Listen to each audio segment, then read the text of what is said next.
निबोधत।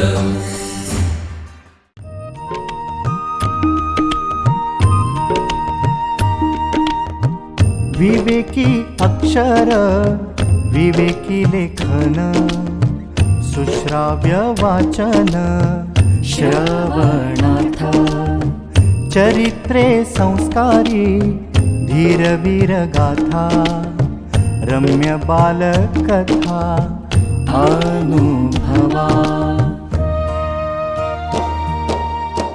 अमृताचे शब्द थोर आणि सान सगळ्यांचे कान आनंदावे चालता बोलता ऐकावे पहावे ज्ञानी होत जावे सहजची।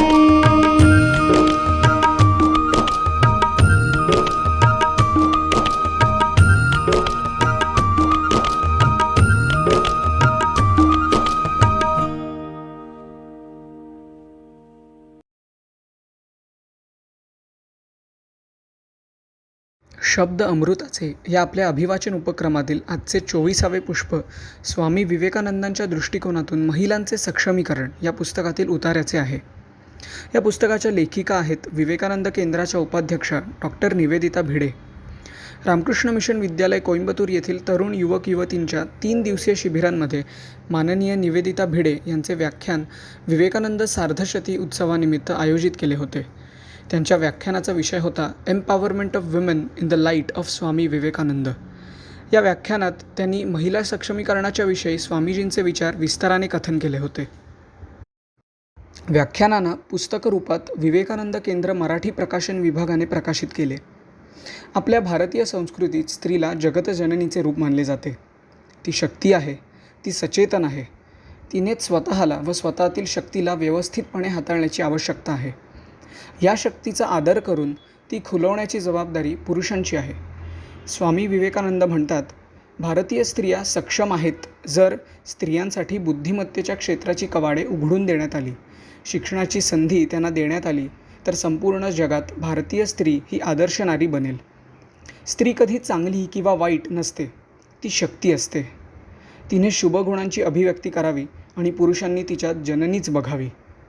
या एकाच गोष्टीमुळे आजच्या सामाजिक वातावरणात सुरक्षा आणि मोठ्या प्रमाणावर सकारात्मक बदल घडून येईल अशा स्वरूपाचे विचार या पुस्तकात आपल्याला वाचावयास मिळतील। 20 रुपये मूल्य असलेली ही पुस्तिका आजच्या तरुण तरुणींना वेगळी दृष्टी देणारी आहे। यासाठी जरूर संपर्क करा 9881061686 या मोबाईल नंबरवर।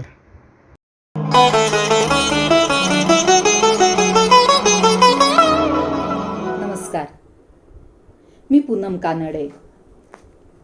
स्वामी विवेकानंदांच्या दृष्टिकोनातून महिलांचे सक्षमीकरण या पुस्तकातील काही उतारे मी आज वाचत आहे। सर्वसाधारणपणे एकटी पालक ही स्त्रीच असते। तीच मुलांना वाढवत असते, त्यांची काळजी घेत असते, ती सुरक्षित नसते। फेमिनाईन मिस्टिक या बेट्टी फ्रेडन यांनी लिहिलेल्या पुस्तकाने स्त्रीमुक्ती चळवळीला उत्तेजन दिले, पण त्याच बेट्टी फ्रेडन यांना आपली चूक उमगली। त्यांनी दुसरे पुस्तक लिहिले, त्याचे नाव सेकंड स्टेज। त्यांनी म्हटलं आहे की आम्ही चुकीच्या मार्गाने गेलो, आम्ही स्त्री मुक्तीचा मुद्दा लावून धरला, त्याऐवजी आम्ही मानव मुक्तीचा विचार लावून धरायला हवा होता। सर्व बंधने तोडून आम्ही मुक्त होऊ असे आम्ही म्हणत होतो, पण त्यामुळे स्त्री अधिकच गुलामगिरीच्या बेडीत अडकली गेली। ती अधिकाधिक असुरक्षित होत गेली, आमची दिशाच चुकत गेली।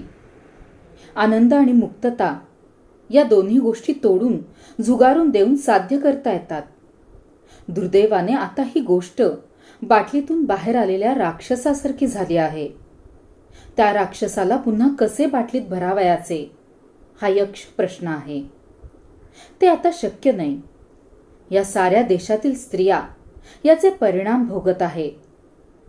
कुठल्या दिशेने जावयाचे आहे हे त्यांना समजत नाही आणि याच टप्प्यावर भारताला मोठी भूमिका निभवायची आहे। स्वामी विवेकानंद म्हणतात, जर स्त्रियांसाठी बुद्धिमत्तेच्या क्षेत्राची कवाडे उघडून देण्यात आली, शिक्षणाची एक संधी त्यांना देण्यात आली आणि त्यांनी स्वतःची आध्यात्मिक वृत्ती अबाधित ठेवली, तर संपूर्ण जगात भारतीय स्त्री ही आदर्श नारी बनेल. आज भारतीय स्त्रियांसमोर हे मोठे आव्हान आहे. केवळ स्त्रियांसमोरच नाही, तर पुरुषांसमोर देखील आहे. कारण आपण स्त्रीत्वाचा कसा आदर करतो यावर भारतीय स्त्रीत्वाची प्रगती अवलंबून आहे. आपल्या समोरील सतावणारे हे मोठे आव्हान आहे. स्वामी विवेकानंदांनी आपल्याला हे कार्य दिले आहे. आपण अत्यंत विशेष अशा देशात जन्मलो आहोत. आध्यात्मिक क्षेत्रात भारताने संपूर्ण जगाला मार्ग दाखवला आहे. आध्यात्मिकता म्हणजे एकत्व.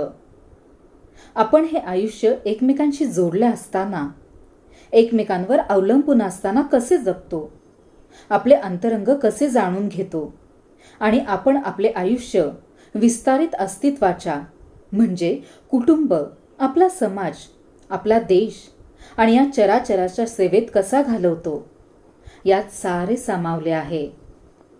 सौंदर्य वाढवण्यात भारतीय स्त्रीला महत्त्वाची भूमिका पार पाडावयाची आहे.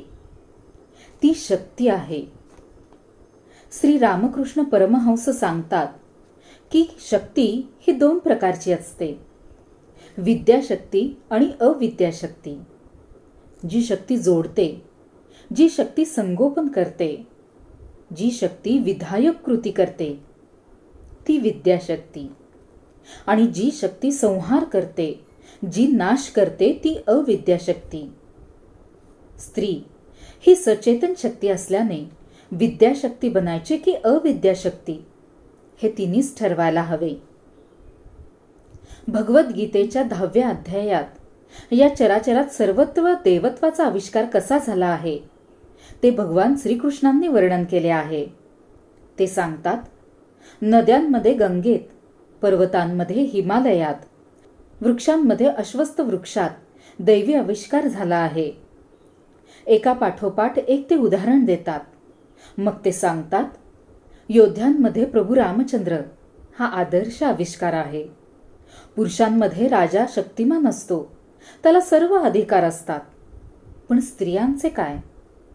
विशेष गोष्ट म्हणजे जेव्हा ते स्त्रियांबद्दल सांगतात तेव्हा ते राणीच्या ठायी दैवी आविष्कार झाला आहे असे सांगत नाहीत. ते म्हणतात, प्रत्येक स्त्रीमध्ये दैवी शक्तीची अभिव्यक्ती झालेली आहे.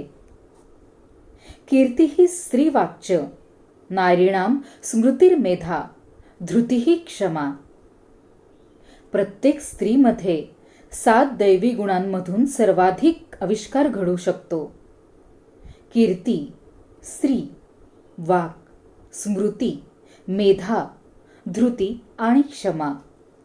प्रत्येक स्त्रीला या 7 गुणांचे वरदान लाभले आहे. कीर्ती हा माझ्यातील असा गुण आहे ज्यामुळे इतरांना माझे अनुकरण करावेसे वाटते. एका स्त्रीमधील हा गुण तिच्या मुलांच्या दृष्टीने महत्त्वाचा ठरतो. मुले आईचे अनुकरण करतात. लहानपणी आपली आई जसे वर्तन करेल तसेच वर्तन करतात.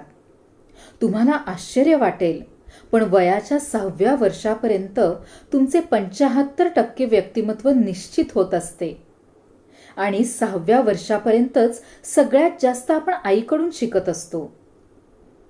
कल्पना करा, स्त्री किती काय काय करू शकते. प्राथमिक शाळेतही मुलांवर सर्वाधिक प्रभाव शिक्षकांचाच असतो. स्त्री म्हणजे पैसा, संपत्ती योग्य रीतीने वापरण्याची वृत्ती. जेव्हा आपण या तत्वाचे तंतोतंत पालन करू तेव्हा योग्य मार्गाने मिळवलेला पैसाच आपल्याला हाती येईल. जर स्त्रीने घरात ठाम भूमिका घेतली तर भ्रष्टाचार होणारच नाही. ही स्त्रीची विद्याशक्ती होय. वाक म्हणजे पटेल असे आणि अत्यंत परिणामकारक पद्धतीने बोलणे. इथे बसलेल्या सर्व बंधुवर्गाला पटेल.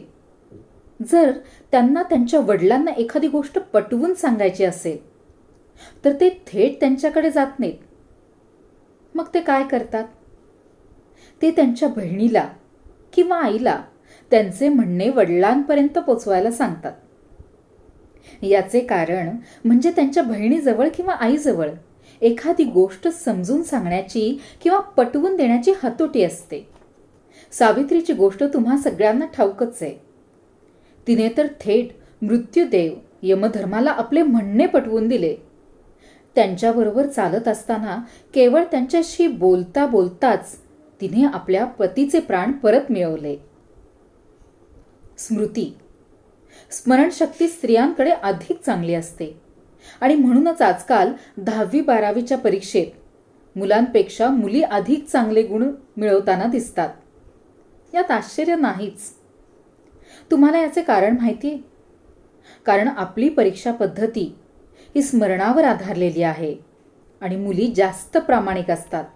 त्यांची स्मरणशक्ती देखील अधिक तीव्र असते. धन्यवाद. विवेकानंद केंद्र मराठी प्रकाशन विभाग म्हणजेच MPRV गेली 35 वर्षे संस्कारक्षम आणि राष्ट्र जागरणपर पुस्तकांच्या प्रकाशन व्यवसायात. 135हून अधिक पुस्तके, 10 लाखांहून अधिक प्रतींची एकूण विक्री, कार्यकर्त्यांना उपयोगी पडेल अशा माहितीची विवेकशलाका आणि केंद्राच्या देशभरातील कार्याचा परिचय करून देणारी कार्यदर्शिका. संपर्क अश्विनी हाईट्स, पहिला मजला, ग्राहक पेठेजवळ, टिळक रोड, पुणे 30. संपर्क क्रमांक 9881061686.